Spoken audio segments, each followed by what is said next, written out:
Eu sempre fui cético. Nunca acreditei em fantasmas, espíritos, assombrações. Mas depois do que aconteceu comigo no prédio onde morei em Campinas, tudo mudou.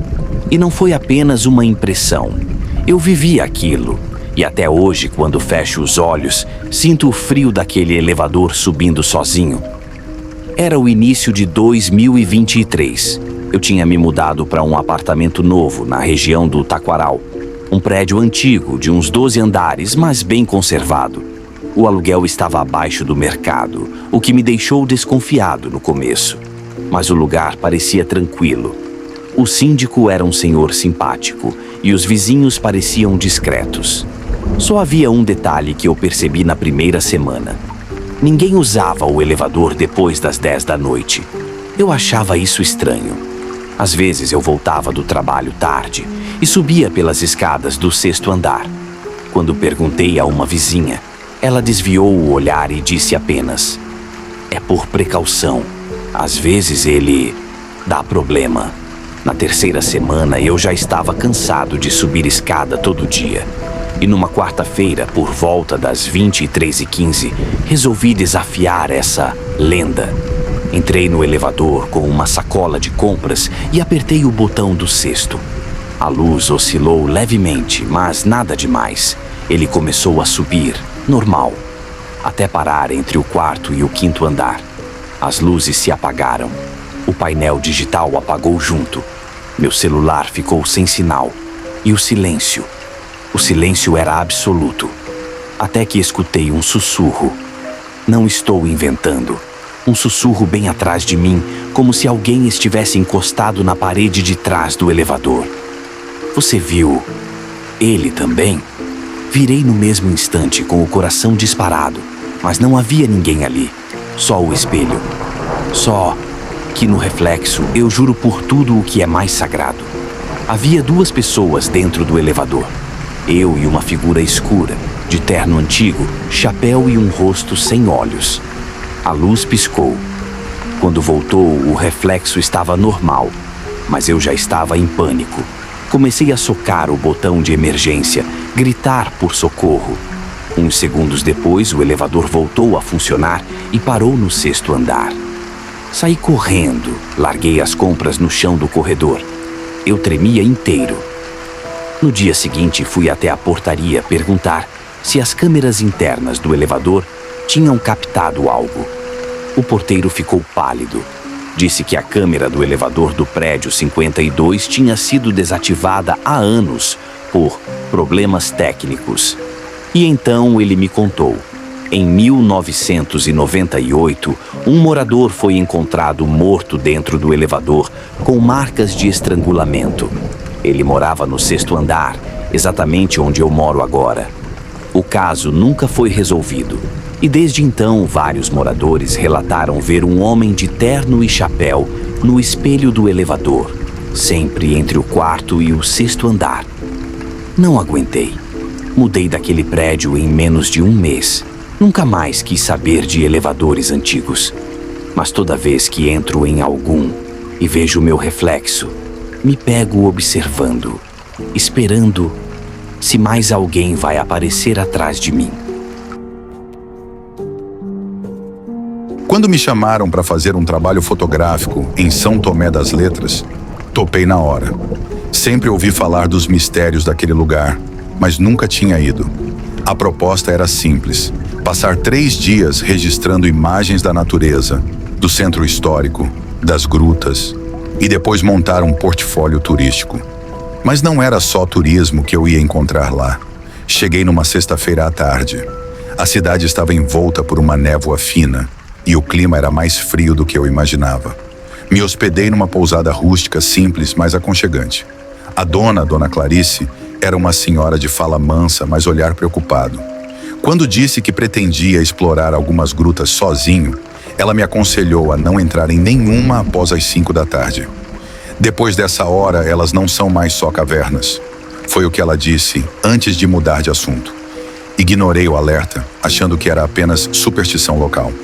No segundo dia, peguei minha câmera e segui uma trilha até uma gruta menos conhecida, chamada Gruta do Silêncio.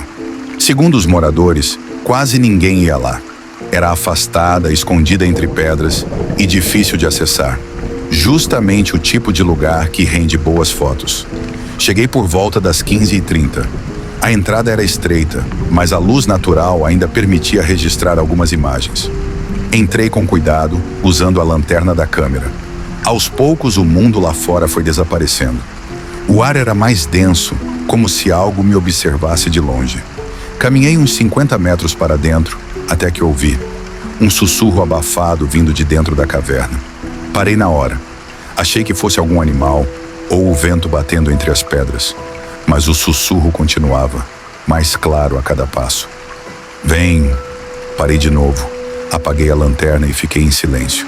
A escuridão era total, mas o som se repetia. E agora, vinha de todos os lados. Vem! Me ajuda! Eu não devia ter ido mais fundo, mas alguma coisa me empurrava para frente. Como se estivesse sendo guiado. Meus pés se moviam sozinhos, até que vi algo ao longe. Um vulto agachado, como uma mulher ajoelhada, chorando. Quando me aproximei, ela virou o rosto lentamente. E ali, meu mundo desabou. A criatura não tinha rosto, apenas uma pele lisa e pálida, com a boca aberta, como se gritasse eternamente em silêncio. Eu tentei correr, mas minhas pernas não respondiam. Ela começou a rastejar na minha direção, com movimentos quebrados, arrastando os braços. Com um esforço que nem sei explicar, consegui dar meia volta e correr. O caminho parecia diferente, como se a caverna tivesse mudado por dentro. As pedras me cortavam, bati com a cabeça num canto da parede, mas continuei. Até que vi a luz da saída e pulei para fora, engatinhando como um animal ferido. Fiquei ali, deitado na terra, arfando. Quando me levantei, ouvi um último sussurro vindo lá de dentro. Agora você me viu. Voltei para a pousada com a roupa toda suja de terra e com a cabeça doendo. Dona Clarice me olhou, não disse nada. Apenas deixou um copo de chá quente na mesa e me cobriu com um cobertor. Na manhã seguinte, fui embora sem tirar mais nenhuma foto. Até hoje não sei o que era aquela coisa. Mas desde então, às vezes, quando o mundo silencia, eu ouço o sussurro. Meu nome é Rômulo, e o que vou contar aconteceu comigo em 2018, quando herdei uma casa de uma tia-avó que nunca conheci. Ela morava em Icó, no interior do Ceará, e a casa ficava na antiga Rua do Ouvidor, cercada por casarões históricos. Era um lugar bonito, mas que guardava um silêncio estranho, como se o tempo tivesse parado lá dentro. Fui para lá com o objetivo de avaliar o imóvel. Pensei em reformar e talvez vender.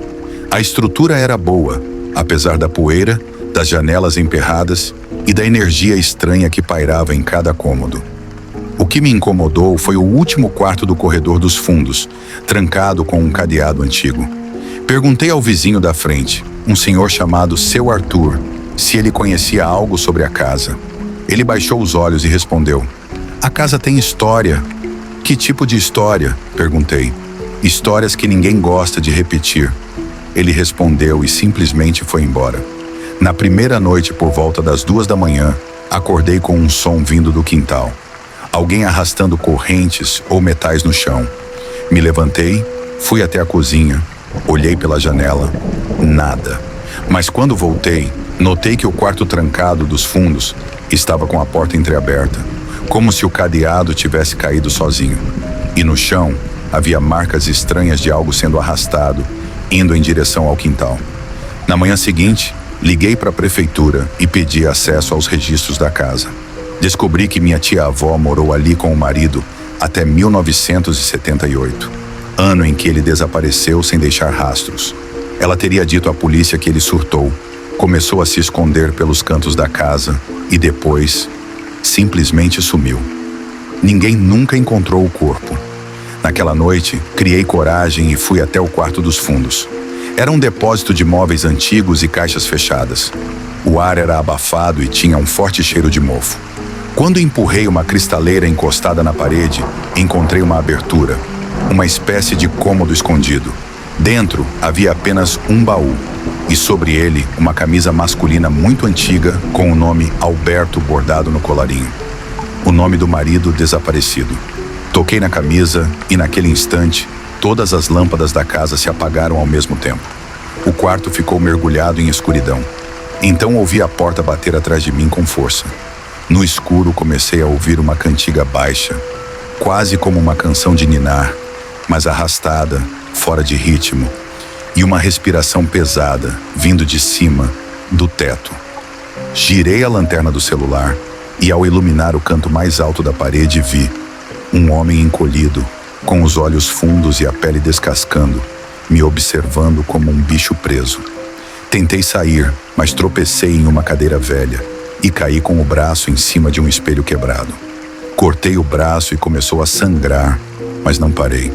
Saí tropeçando em tudo até conseguir sair pela porta da frente. Voltei para a casa dos meus pais naquela mesma madrugada. Nunca mais coloquei os pés naquela casa, que continua abandonada, mas estranhamente intocada, como se alguém ainda morasse lá.